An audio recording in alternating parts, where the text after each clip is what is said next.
Everybody.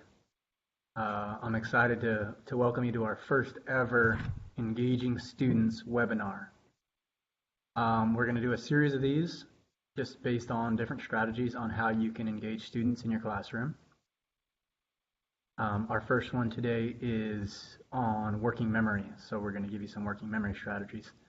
The layout for these is going to be always pretty much the same. We're going to talk about what kind of the theory behind it, what it is, and then we're going to give you some strategies that you can use in your classroom, and then we're going to show you a teacher in Douglas County that's using these strategies. So I'm Ryan Zedike, STEM specialist here at the ESD, and with me is my good buddy Marty Gary, instructional coach at the ESD. Say hi, Marty. Hello, guys. And let me click my screen over here to start sharing. I got a presentation for you guys. Give me just 1 second.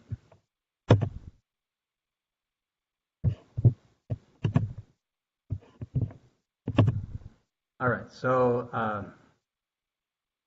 I mentioned that our series is engaging students, and our first one is on working memory. So let's take a look at the big idea behind this.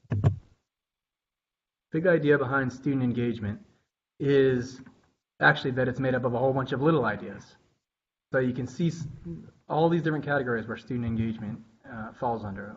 I'm looking at the left here. I see health and nutrition, vocabulary, effort and energy, mindset, cognitive capacity, relationships, stress level. All of these factors are going to be a big player on whether or not your students are engaging in your classroom. So keep that in mind as we move into just one little tiny part of this, which is the cognitive capacity piece.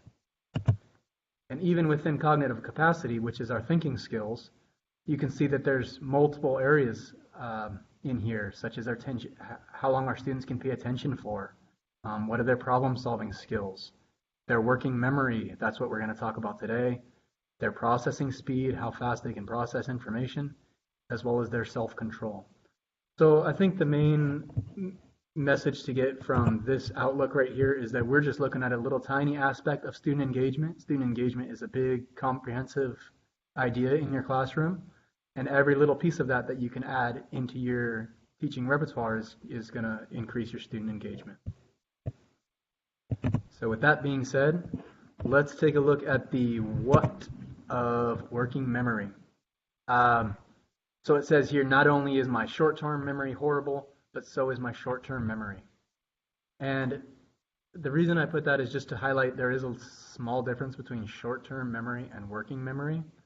So short-term memory is like the things that we remember after a short period of time, which sounds obvious, I know. Working memory is like the process that goes into what we're going to select for memory and what we're going to add or pull from our short-term memory to eventually get into our long-term memory. So hopefully my diagram on this next bubble here, what is it, helps explain that a little better. Let's go into that and take a look. It says here, working memory operates over only a few seconds, usually less than 10 seconds that we're talking about. It is where we temporarily store our words, letters, sounds, information, all the content that's coming in. It's where we temporarily store it and decide what we want to do with it. It is also what allows us to manipulate information. So that's where we pull from our short-term memory, or actually our long-term memory as well, and move numbers around in our head, letters around, different words. It's what allows us, I guess, to manipulate. And lastly, it's where it helps us focus our attention, and it also determines how long we're able to focus our attention for. So it's a pretty important factor here when talking about whether or not students can engage with the content that we're trying to get them to. So that's what it is. There are a couple different types of memory when we're talking about working memory. So if you take a look here, you can see that based on our senses, we have information coming in. We have information of what we're looking at, what we're hearing, or what we're feeling. And we, as conscious individuals, can actually decide what do we want to focus on. Right now, you might be focusing on what I'm saying, or you might be focusing on the image, but notice or you might be focusing on how you feel in your seat right now.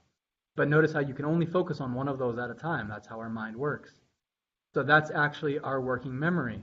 We have these senses coming in, and then we direct our attention to one of them, and we use our working memory then to consolidate that information and add it into our ocean of long-term memory.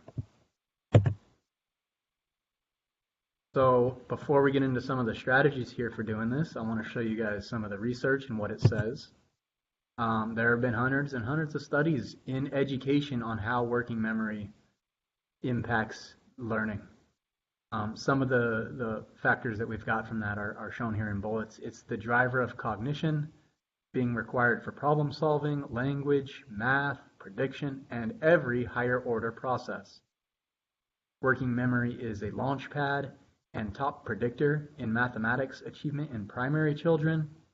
So basically, the studies have shown that if a child has a good working memory, then they are going to excel in mathematics. The third point here says that kids in poverty have weaker working memory. And lastly, the best part of all of this is that it is a teachable skill.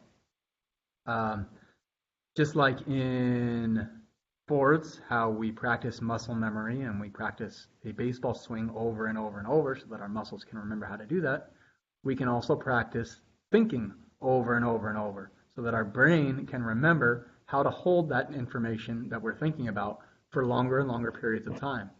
So very important in our classrooms when we're giving strings of numbers or a string of directions where we want students to be able to remember 3 or 4 pieces of information at a time. Building that working memory is going to be crucial for holding and sustaining their engagement. That's an overview of what it is, the types of working memory, where we talked about the visual and the audio working memory and some of the research behind it. So before we give you some of the strategies here, I want to talk real quick about how you go about teaching working memory in your class and where you can fit it into your curriculum. Here's a pretty handy model you can use. 4-step process. Step number 1 says make it a priority. It means you have to prioritize this. You're going to do this every single day for about, what is it, Marty, 5 to 10 minutes? Yeah, I think that'd be appropriate. Yeah, we're not spending too much time here because we got our curriculum to get to, but we do need to make it a priority, meaning that we're going to do this every single day for 5 to 10 minutes, 8 to 12 weeks. That's step 1. Step 2, we move to buy-in and relevance. So that means we're going to actually get buy-in from our students. We're not just going to randomly throw out brain games as fun. We're going to be telling them why we're teaching it. We're going to talk a little bit about working memory and why is it relevant to them, right? Because we all know students want to know, why do I need to learn this? So we're going to be explaining to them why in order to get their buy-in. Step number 3 is to practice it. That's where we're doing our daily practice over time, and we're going to perfect it. We're going to make mistakes at first, and we're going to get better, and we're going to perfect it over time.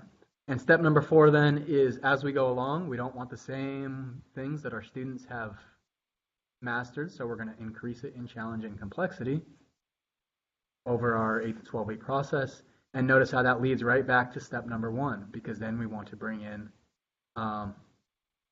maybe a different, work on a different part of working memory. So I mentioned that there's the visual, which we hold information as pictures in our mind.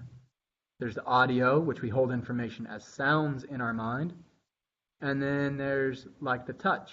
We hold information as what things felt like in our mind. So you're going to want to decide as a teacher which of those is most important for you to focus on and switch between the 2 or 3 over your after your period of time. Before you move on, Ryan, I think that one of the things that makes this easier to understand about buy-in is that if you are using brain games, it is easier to get the buy-in. Sure, the kids will have fun with the brain games, And without realizing it and having fun, they're buying into the concept and the idea of improving their working memory. So you don't have to really talk a lot about the why, as long as you get the buy-in. Good point, Monty. I hear you have some brain games for us too. I do. All right, let's take a look. Okay, here we go. Go ahead. Explain some of the ideas you found for us. Okay, so I want to talk first about the one at the top there called "I'm Going on a Trip." It's a really fun memory game for elementary students. The game requires that students listen closely to their classmates' contributions in the game, which kids, by a general rule, are not good at doing in a discussion, so another reason to use this. First player says, I'm going on a trip and I'm bringing, and fill in the blank, whatever. They fill in the blank with an item they can think of. Then the next player repeats their sentence and adds what they're bringing. For example, might look like this. I'm going on a trip and I'm bringing my suitcase and my sunglasses. Students keep repeating the list and adding to it. When the list gets too long to remember, players can change the list to a new place where they're going. So if it's their turn and they're lost and they can't remember the whole list, then they can change it up and list a new place and start over. To challenge students even more, you can have them list things in alphabetical order. For example, it might look like this. I'm going to the beach and I'm going to bring an apple, my bathing suit, and a camera. We have a video later on of this game being played in the Douglas County classroom for you. A really fun memory game to play with your class, and this one really works at any age level, is Simon Says. I know most of you probably played this as a kid. It's a great memory booster. As the leader, you can make it simple or complex. So, Ryan, let's watch a short video of Simon Says. Yeah, good idea. Let's get there.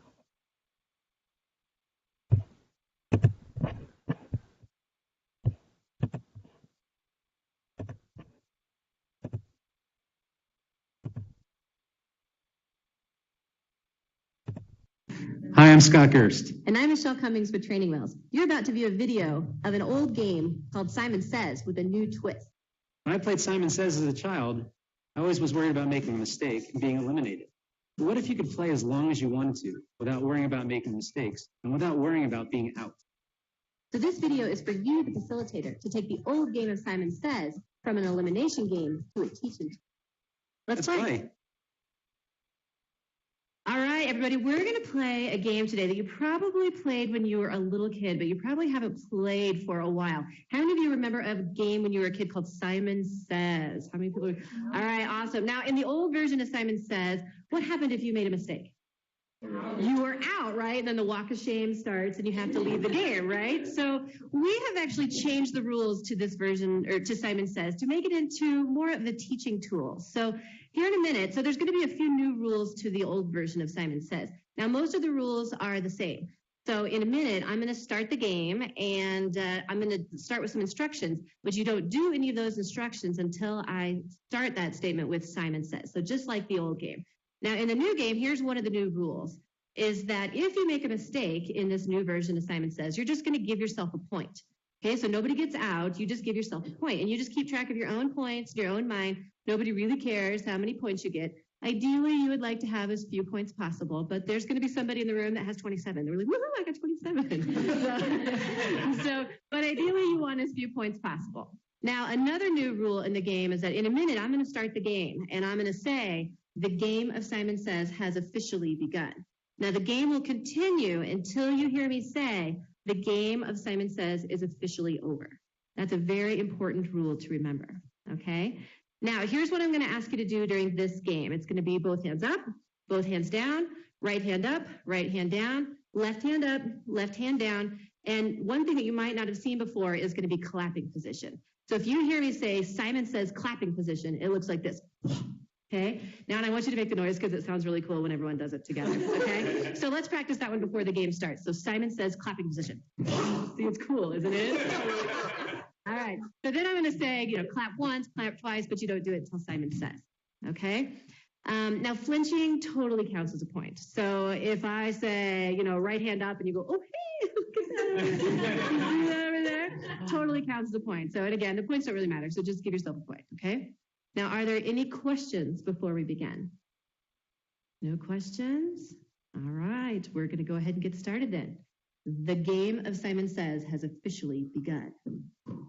Phase one, I like to call the teaching phase, where I'm just kind of grooming you, getting used to the motions and the actions and things like that. Ready? Both hands up. Ooh, good job. Simon says both hands up. Both hands down. Simon says both hands down. Right hand up. Simon says right hand up. Right hand down. Simon says right hand down. Both hands up. Simon says both hands up. Good job, you guys. Both hands down. Simon says both hands down. Left hand up. Simon says left hand up. Left hand down. Simon says left hand down. Both hands up. Simon says both hands up. Simon says both hands down. Right hand up. Simon says right hand up. Right hand down. Simon says right hand down. Both hands up. Simon says both hands up. Both hands down.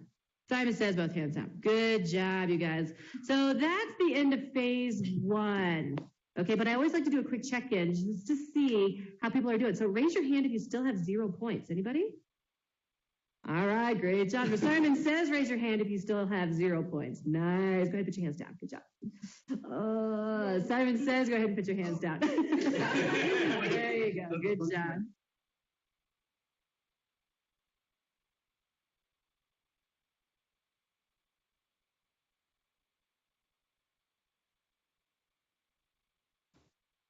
All right, we are back here. What else you got for us, Marty? I got one more. The third and final example is a good game to play with older students as it gets really difficult pretty quickly. You're going to need some paper and a pencil to play along, so I'll give you just a minute to get that ready.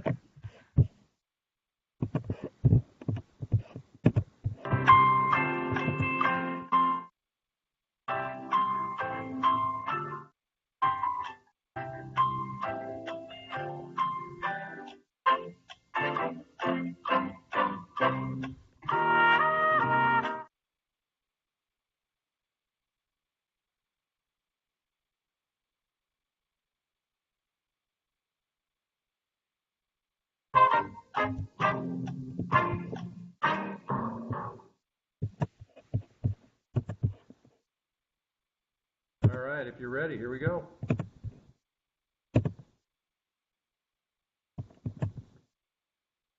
So we got this one from the Neuroscience for Kids website, right? Marty showed me this one, and I think if you just Google, just put it into your search bar, Neuroscience for Kids, and there's just games, coloring pages, all kinds of brain stuff. So let me scroll down here. You can see all the different stuff I'm going through. Here we go. It says, short-term memory test. You are about to do a small short-term memory test. A few letters will flash on your computer to monitor for 3 seconds. Your job is to write down as many letters as you can remember after they disappear. Don't be cheating and writing them down when they're on the screen. We're testing our working memory here. Here we go.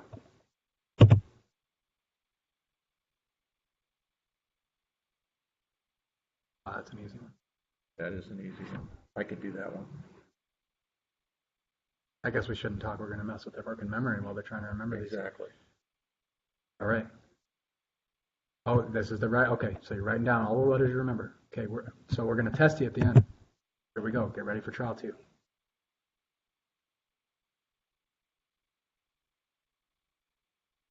No cheating. Now's your time. Write down all the letters you remember. How long should we give them? It's only 4 letters. So. Yeah. All right, moving on. Trial 3.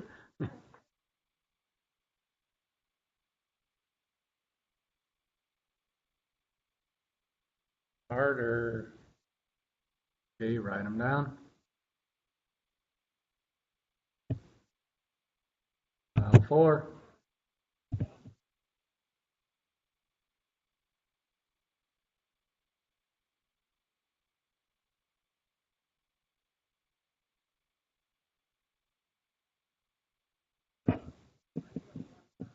All right, moving on.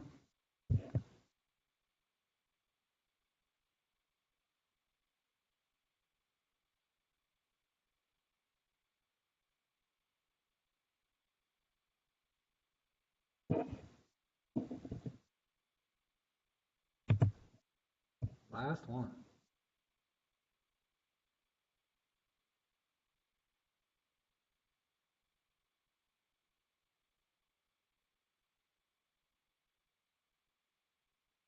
All right. I don't know about you, Marty, but that last one looks like it goes by awfully fast. The last two Yeah. went fast for me. All right, here we go. Here comes the results. Let's see how well you did.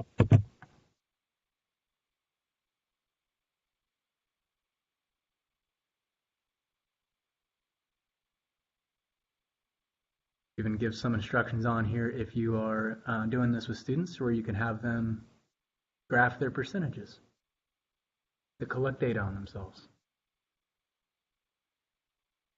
Very nice. Thanks for finding that one for us, Marty. You bet. Those are fun. Yeah. So that one, that actually reminds me of one of the ones that I saw Mrs. Ferguson do in the video you guys are about to see, where she has her students spell words backwards, and it's kind of the same idea. I guess I should put stop sharing here. It's kind of the same idea, where you're just having students remember strings of letters or think about a word backwards. You can do this with letters, you can do this with numbers, you can do this with science facts, you can do this with your curriculum. We're not saying you have to, take time out of your curriculum. It's another fun way of increasing student engagement and increasing their working memory. And having fun. And having fun, that's right. All right, so the last thing that we have for you is some video clips from a Douglas County teacher using this in her classroom with some of her students. So I don't know about you guys, but this is one of my favorite parts, is watching other teachers use this kind of stuff. So let me set some of these up to share, and I hope you guys enjoy.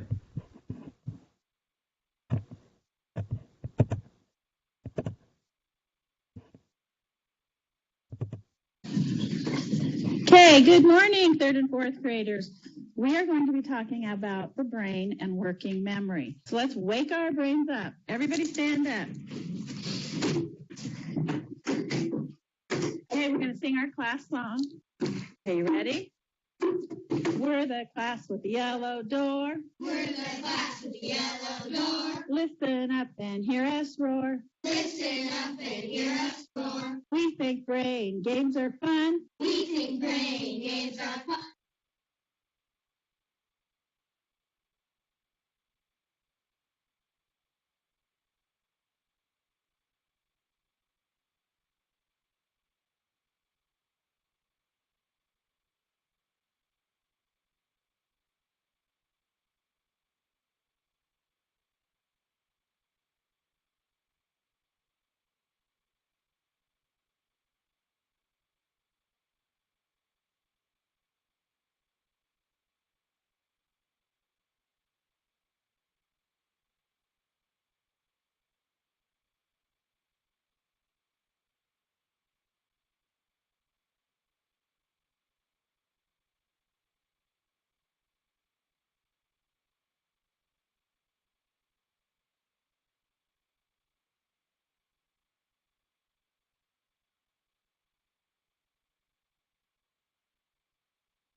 D N E I R S.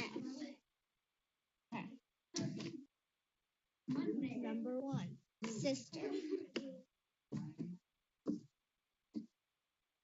R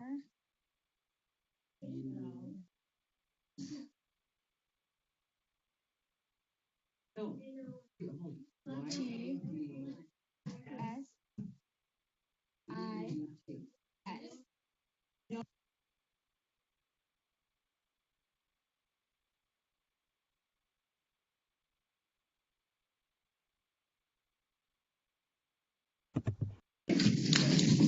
Okay. You can just set them right there. Thank you.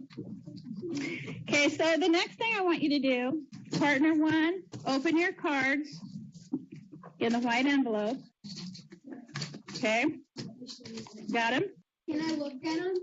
I want you to fan them out. You know how to fan out your cards like Logan's doing. Logan, stand up and show everybody how you fanned them out. I know how to fan them. Okay, then show your partner, and your partner's going to get to look at them for 30 seconds. Okay, so ready? Wait, Dylan? No. Yeah, Dylan's going to look at them for 30 seconds, and then I'm going to say stop, and he's going to try to remember those cards and write them on those 6 lines. Okay, ready, begin. Don't write them yet, just look at them. Memorize them. What if they're saying it's like a heart tree? It's like a backward card. You're just looking at the numbers. You're not looking at the color or the stick.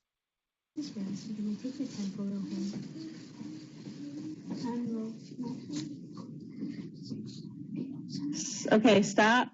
Put the cards back in the envelope, and partner 2, write down as many as you can remember. Or 1. 6, 5, 8, 7, 10, 11. Okay, thumbs up. Thumbs up if you're done so we can move on. Did I get it right? Okay, now check and see if you got them right. Open your envelope back up and see if you got them right. Aiden, open your envelope. You got it? All right. Okay. I got that right.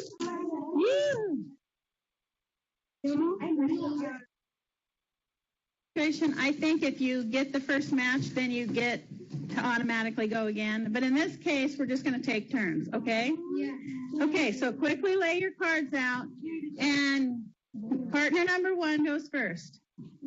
Flip 2 cards over. Okay, put them back exactly where they were, and you can't pick them up. You have to flip them over and lay them on the table. That way, Dylan can memorize where that particular card is. Okay, let's do this. So don't move them, yeah. 7, and Okay, it's your turn now, Dylan. I already did it. He just did it again. Wait, no. Not a match yet? You don't pick the cards up, Jonathan and Isabel. You just turn them over and leave them that way, okay?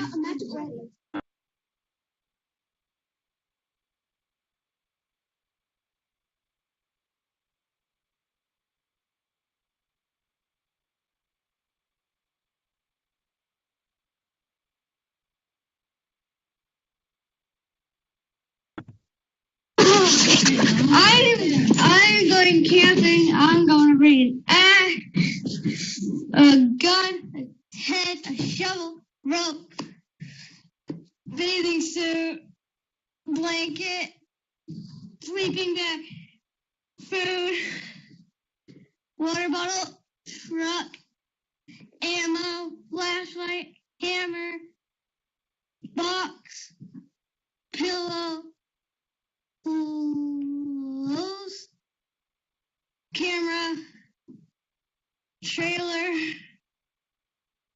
and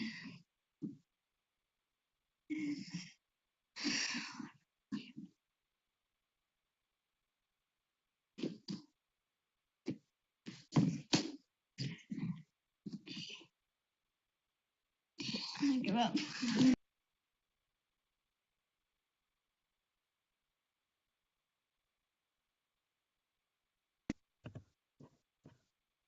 All right.